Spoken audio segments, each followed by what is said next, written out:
सितंबर 2025 मंगलवार को सुबह 10:30 बजे से मंत्रिपरिषद की बैठक हुई। इसमें कुछ 48 मामलों पर स्वीकृति दी गई, जिनके बारे में मैं आपको बता रहा हूँ। अनुसूचित जाति एवं अनुसूचित जनजाति कल्याण विभाग के अंतर्गत नवसृजित 40 आवासीय विद्यालयों के लिए 10+2 तक के नए शैक्षणिक एवं गैर शैक्षणिक कुल 1800 पदों के सृजन की स्वीकृति दी गई। अनुसूचित जाति एवं अनुसूचित जनजाति कल्याण विभाग के अंतर्गत ही डॉक्टर भीमराव अंबेडकर आवासीय विद्यालय बैकुंठपुर गोपालगंज में 720 आसन के विद्यालय भवन के निर्माण की स्वीकृति दी गई, जिस पर 65,80,11,000 की प्रशासनिक स्वीकृति दी गई।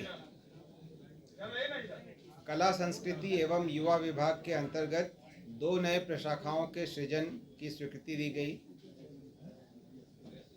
कृषि विभाग के अंतर्गत 47 पद नंबर के साथ बताया जाए तो सुविधा होगी सर। क्रमांक 4 कृषि विभाग के अंतर्गत भूमि संरक्षण निदेशालय के अंतर्गत 47 पद ऐसे थे जिनके बदले में दूसरे पदों का सृजन हो चुका है और काम चल रहा है, इसलिए इन 47 पदों के प्रत्यर्पण की स्वीकृति दी गई, इसको सरेंडर किया गया। खेल विभाग में पटना प्रमंडलीय मुख्यालय में पुनपुन अंचल के राजस्व ग्राम डुमरी में 100 एकड़ भूमि अधिग्रहण हेतु 574,33,90,125 रुपए की स्वीकृति दी गई।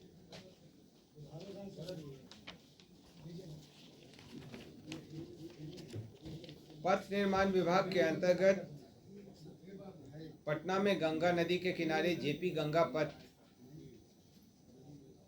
के निर्माण कार्य हेतु भू अर्जन, यूटिलिटी शिफ्टिंग इत्यादि को मिलाकर के कुल 4,119 करोड़ 6 लाख रुपए की तृतीय पुनरीक्षित प्रशासनिक स्वीकृति प्रदान की गई। एशियन डेवलपमेंट बैंक संपोषित योजना के अंतर्गत राज्य उच्च पथ संख्या 95 क्रमांक 7 है, ये 95 के चेनेज 0.00 से 14.11 में पुल पुलिया और आरओबी निर्माण कार्य सहित 10 मीटर चौड़ी सड़क जो 2 लेन पेव्ड शोल्डर रहेगा के साथ रहेगा, उसके उन्नयन एवं सुदृढ़ीकरण हेतु 765 करोड़ 86,56,079 रुपये के अनुमानित लागत पर प्रथम पुनरीक्षित प्रशासनिक स्वीकृति दी गई। का अगला हिस्सा है जो क्रमांक 8 पर है। इसमें चेनेज 14.11 से 28.075 के बीच स्वीकृति दी गई है, जिसमें 213 करोड़ 55,36,807 रुपये की प्रशासनिक स्वीकृति प्रदान की गई। क्रमांक 9 पर्यावरण, वन एवं जलवायु परिवर्तन विभाग का मुद्दा है। इसमें MSTC metal scrap trade corporation limited को उन्होंने विभाग में जितने ई अपशिष्ट हैं, विद्युत और इलेक्ट्रॉनिक उपकरण के जो पुराने हो जाते हैं, तो उनके जो ई अपशिष्ट हैं उनकी बिक्री के लिए ई नीलामी प्रक्रिया के लिए नामांकन के आधार पर विक्रय अभिकर्ता के रूप में प्राधिकृत किया। इस पर मंत्रिपरिषद द्वारा स्वीकृति दी गई। पिछड़ा वर्ग एवं अति पिछड़ा वर्ग कल्याण विभाग ने पिछड़ा वित्तीय वर्ष 2025-26 में केंद्र प्रायोजित PM यशस्वी योजना के तहत अन्य पिछड़ा वर्ग प्रवेशिकोत्तर छात्रवृत्ति योजना का संचालन हेतु कक्षा 8 तक के लिए 231 करोड़ 67 लाख की स्वीकृति दी गई। क्रमांक 11 पर पिछड़ा वर्ग एवं अति पिछड़ा वर्ग कल्याण विभाग का ही उसी योजना के अंतर्गत ये कक्षा 9 एवं 10 में अध्ययनरत छात्र छात्राओं के छात्रवृत्ति हेतु स्वीकृति दी गई। इसमें 55 करोड़ 50 लाख की प्रशासनिक स्वीकृति दी गई है और इस हद तक पूर्व के निर्गत संकल्प को संशोधित किया गया। पिछड़ा वर्ग एवं अति पिछड़ा वर्ग कल्याण विभाग का ही 12 नंबर पर जो उनका स्वीकृत हुआ है, उसमें 520 आसन वाले अन्य पिछड़ा वर्ग कन्या आवासीय प्लस 2 उच्च विद्यालय महुआर बिहटा के भवन निर्माण हेतु 58,07,20,000 की स्वीकृति दी गई। क्रमांक 13 पिछड़ा वर्ग एवं अति पिछड़ा वर्ग कल्याण विभाग का ही है, जहां सारण जिला अंतर्गत 520 आसन वाले अन्य पिछड़ा वर्ग कन्या आवासीय प्लस 2 उच्च विद्यालय के भवन निर्माण हेतु पूर्व द्वारा में दी गई स्वीकृति को रद्द करते हुए नए सिरे से प्राप्त तकनीकी अनुमोदित प्राकलन 61,20,34,000 रुपये की प्रशासनिक स्वीकृति दी गई।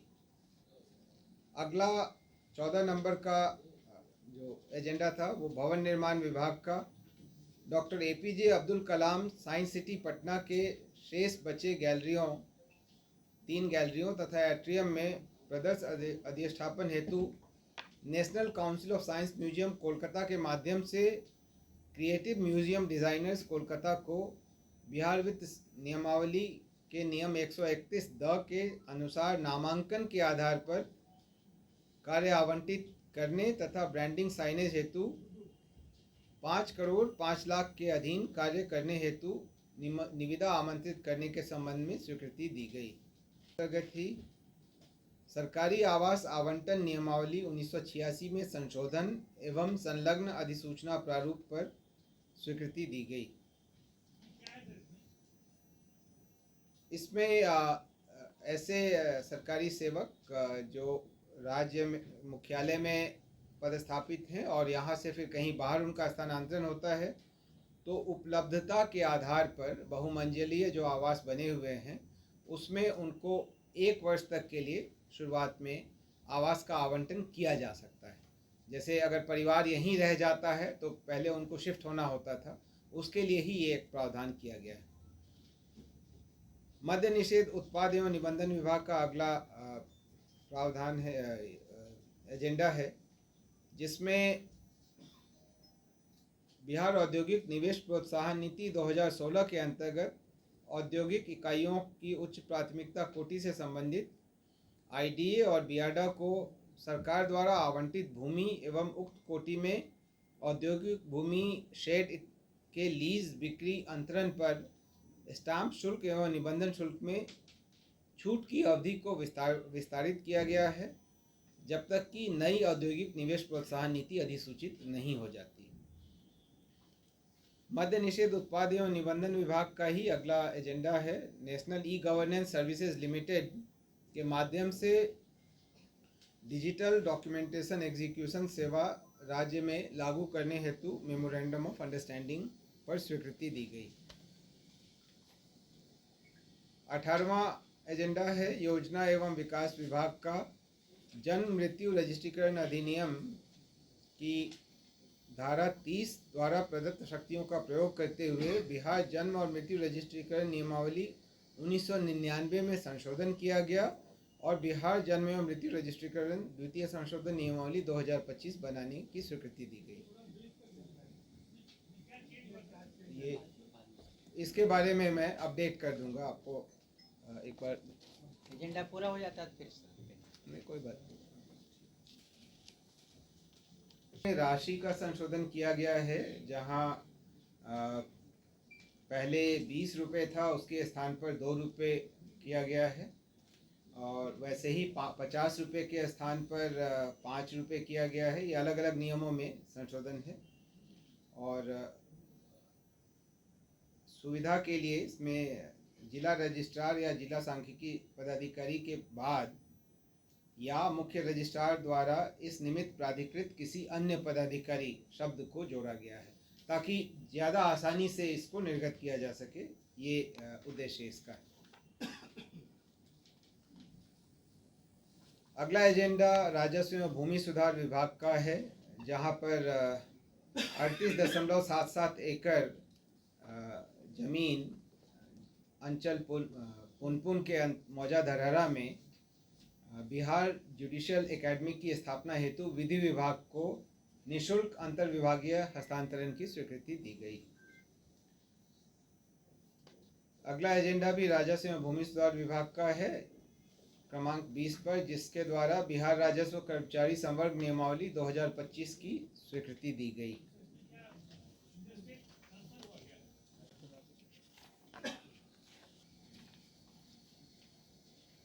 विधि विभाग का है, बिहार राज्य विधिक सेवा प्राधिकार अधिकारी एवं कर्मचारी नियमावली 2025 को अधिसूचित किया गया, इसकी स्वीकृति दी गई। विधि विभाग का ही अगला एजेंडा है, जहां विधि विभाग एवं संलग्न कार्यालयों में अनुसचिवीय कोटि के 34 पदों के सृजन की स्वीकृति दी गई। क्रमांक 23 पर विधि विभाग का ही एजेंडा है, माननीय उच्च न्यायालय पटना की स्थापना में सुभाष सेल हेतु कुल 15 पदों के सृजन की स्वीकृति दी गई। अगला एजेंडा वित्त विभाग का है, गृह विभाग से भी संबंधित है।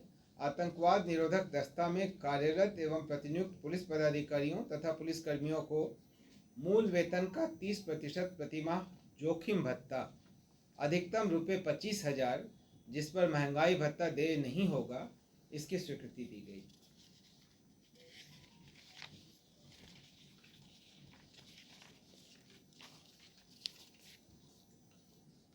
क्रमांक 25 पर वित्त विभाग द्वारा बिहार अमीन संवर्ग के प्रोन्नति सोपानों के लिए वेतन संरचना की स्वीकृति दी गई। इसको भी जरा ब्रीफ कीजिएगा सर।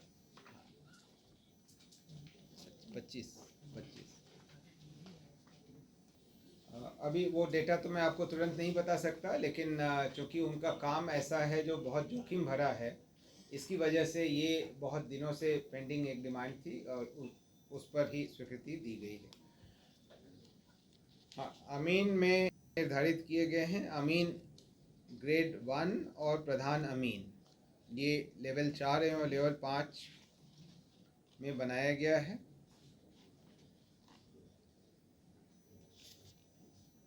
पहले से इसमें प्रोन्नति के सोपान नहीं थे, तो ये उनका प्रोमोशनल कैडर अब तैयार हो गया है। अमीन मूल नियुक्ति का पद है, उसके बाद अमीन ग्रेड 1 और फिर प्रधान अमीन द्वितीय प्रोन्नति का स्तर है।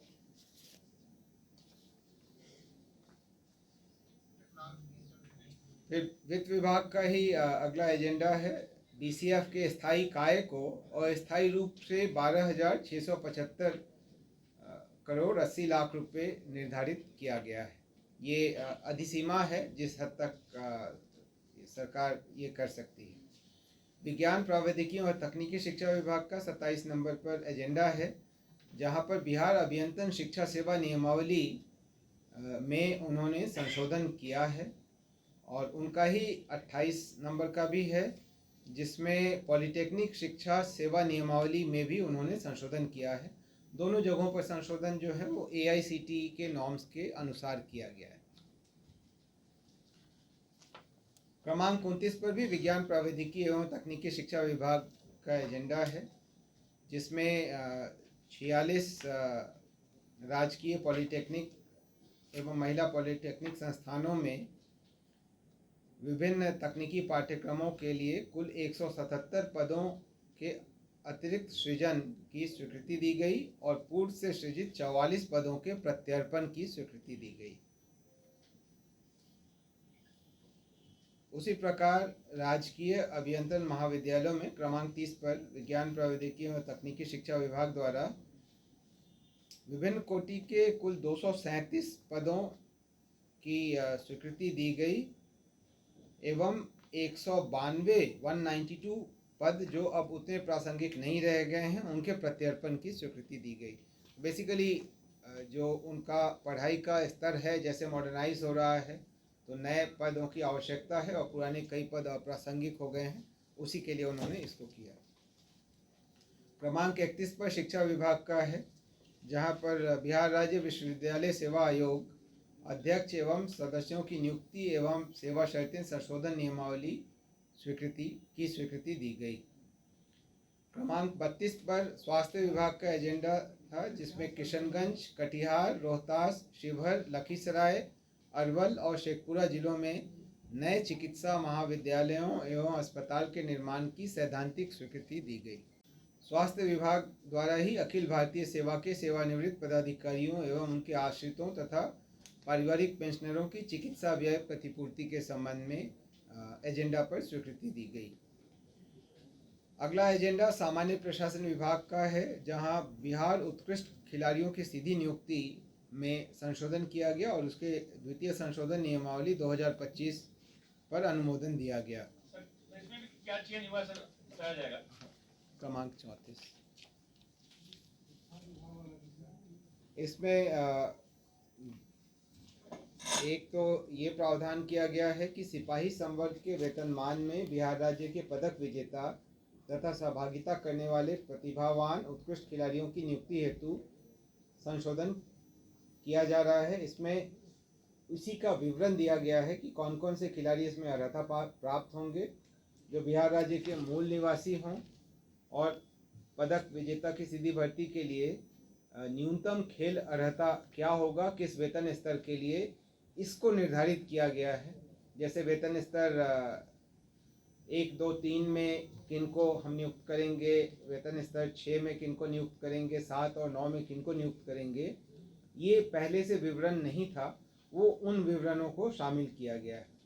उसी तरीके से ट्रायल और परीक्षण के आधार पर भी मेधावी खिलाड़ियों की भर्ती कैसे की जाएगी और किन ग्रेड में की जाएगी, उसके लिए भी अर्हताएं निर्धारित की गई। और विशेष मामलों में उत्कृष्ट खिलाड़ियों की भर्ती से संबंधित एक प्रावधान किया गया है, जिसमें यह लिखा गया है कि चयन समिति को इस प्रावधान के तहत उन खिलाड़ियों की भर्ती और चयन पर विचार करने का विवेकाधिकार होगा जिन्होंने असाधारण प्रदर्शन कर देश का गौरव बढ़ाया हो। तो ये सब इसमें किया गया है। और इसके अलावा भी कितने कितने किए जाएंगे, जैसे नियम 7(3) में ये डाला गया है कि किसी एक खेल विधा में एक वर्ष में 5 पुरुष और 5 महिला उत्कृष्ट खिलाड़ियों की नियुक्ति की जाएगी।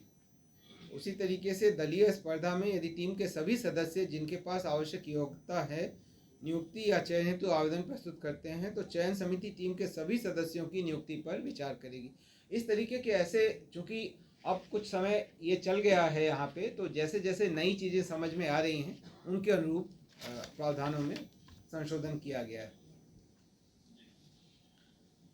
गृह विभाग के अंतर्गत अभियोजन निदेशालय में नए जो आपराधिक कानून है, भारतीय नागरिक सुरक्षा संहिता 2023 के लागू होने के आलोक में अभियोजन सेवा के पुनर्गठन हेतु, उसके सुदृढ़ीकरण हेतु कुल 760 पदों के सृजन की स्वीकृति दी गई है और इसमें पदनामों में भी परिवर्तन की स्वीकृति दी गई।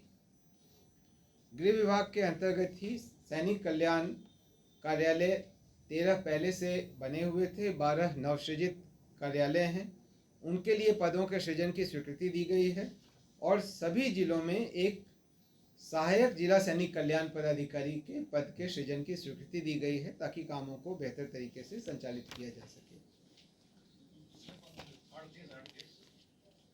नहीं, कुल पदों की संख्या 36 नंबर 97 है, 97।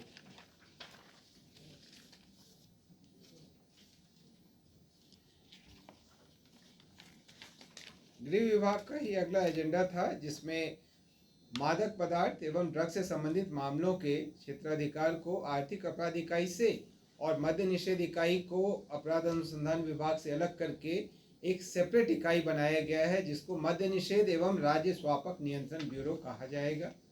जैसे नारकोटिक्स कंट्रोल ब्यूरो भारत सरकार में है, वैसे ही उनका सुझाव था कि राज्य में भी इसे गठित किया जाए। हमारे यहाँ मद्य निषेध इकाई पहले से थी और आर्थिक अपराध इकाई के अंतर्गत मादक पदार्थों पर कार्रवाई के लिए भी अलग से एक टीम गठित थी। अब इन दोनों को जोड़ करके एक सेपरेट वर्टिकल बनाया जा रहा है। गृह विभाग का ही अगला एजेंडा महत्वपूर्ण है। इसमें बिहार गृह रक्षा वाहिनी के गृह रक्षकों का कर्तव्य भत्ता 774 रुपये प्रति कार्य दिवस से बढ़ाकर 1121 रुपये किया गया है। ये आज की तारीख में कार्यरत पुलिस के एक दिन के न्यूनतम वेतन के अनुरूप है। इससे अगर 30 दिन कोई अगर गृह रक्षक कार्य करेंगे तो लगभग उन्हें 10,000 रुपये से थोड़ा ज़्यादा अधिक मिलेगा पहले की तुलना में। ग्रामीण विकास विभाग द्वारा स्वच्छ भारत मिशन ग्रामीण एवं लोहिया स्वच्छ बिहार अभियान अंतर्गत राज्य, जिला और प्रखंड स्तर पर नियोजित कर्मियों के मानदेय पुनरीक्षण के प्रस्ताव तथा केंद्रांश अपर्याप्त होने पर राज्य संसाधन से प्रतिपूर्ति किए जाने की स्वीकृति दी गई।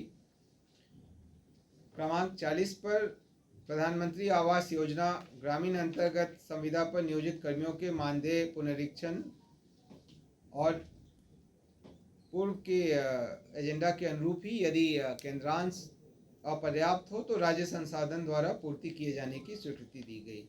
द्वारा राज्य में चिकित्सा क्षेत्र के सभी विधाओं में इंटर्नशिप कर रहे छात्र छात्राओं की छात्रवृत्ति में बढ़ोतरी की स्वीकृति दी गई। सर बता रहा हूँ 20,000 था जो कि अब बढ़कर 27,000 प्रतिमाह हो जा रहा है और इस पर करीब 17,53,56,000 रुपये का अतिरिक्त व्यय आएगा। पंचायती राज विभाग के अंतर्गत तकनीकी सहायक एवं लेखापाल सह IT सहायक का मानदेय 1/7/2025 के प्रभाव से वृद्धि किए जाने की स्वीकृति दी गई। अमाउंट बता दीजिए क्या है। इसमें अलग अलग स्तर पर अलग अलग मानदेय हैं।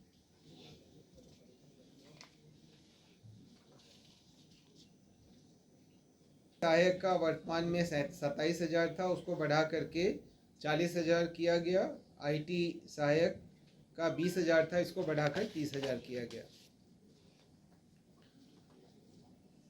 खेल विभाग का अगला एजेंडा है बिहार खेल अकादमी, राज्य खेल अकादमी सह अंतर्राष्ट्रीय क्रिकेट स्टेडियम राजगीर में वर्तमान में निर्माणाधीन अंतर्राष्ट्रीय क्रिकेट स्टेडियम को भारतीय क्रिकेट नियंत्रण बोर्ड के द्वारा बिहार राज्य हेतु संबद्धता प्राप्त संस्था बिहार क्रिकेट एसोसिएशन को रखरखाव एवं संचालन हेतु सौंपने की सैद्धांतिक स्वीकृति दी गई। क्रमांक 45 पर ग्रामीण कार्य विभाग की योजना द्वारा लखीसराय जिले के सूर्यगढ़ा प्रखंड के अंतर्गत वंशीपुर पंचायत के बजरंगबली घाट रोड पर क्यूल नदी पर उच्च स्तरीय RCC पुल निर्माण हेतु 35 करोड़ 38 लाख रुपए मात्र की प्रशासनिक स्वीकृति दी गई। क्रमांक 46 पर जल संसाधन विभाग द्वारा बाढ़ प्रबंधन एवं सीमावर्ती क्षेत्र कार्यक्रम के अंतर्गत केंद्रांश की प्रत्याशा में विभाग द्वारा किए गए कार्यों के विरुद्ध CFMS के माध्यम से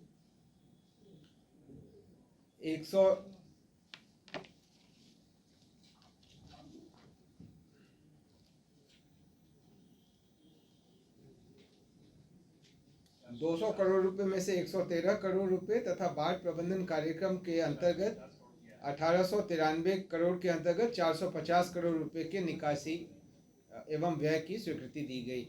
केंद्र से राशि प्राप्त होने में जो विलंब हो रही है उसको देखते हुए ये राज्य संसाधन से तत्काल दिया जाएगा।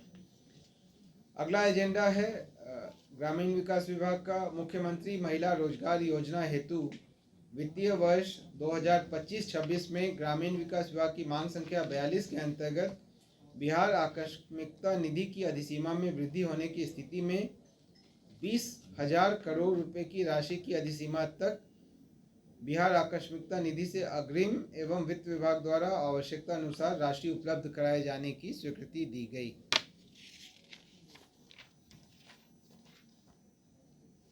पथ निर्माण विभाग का है मुजफ्फरपुर जिला अंतर्गत गंडक नदी पर फतेहाबाद पारो ब्लॉक से चंचलिया तक उच्च स्तरीय PSC बॉक्स सेल सुपरस्ट्रक्चर एवं पहुंच पथ में 3 अदद PSC सुपरस्ट्रक्चर पुल निर्माण हेतु कुल राशि 589 करोड़ 4,78,000 की स्वीकृति दी गई। और आखिरी एजेंडा पंचायती राज विभाग का है ग्राम कचहरी सचिव को वर्तमान में देय नियत मानदेय 6,000 को बढ़ा करके 1/7/25 के प्रभाव से 9,000 रुपये किए जाने की स्वीकृति दी गई।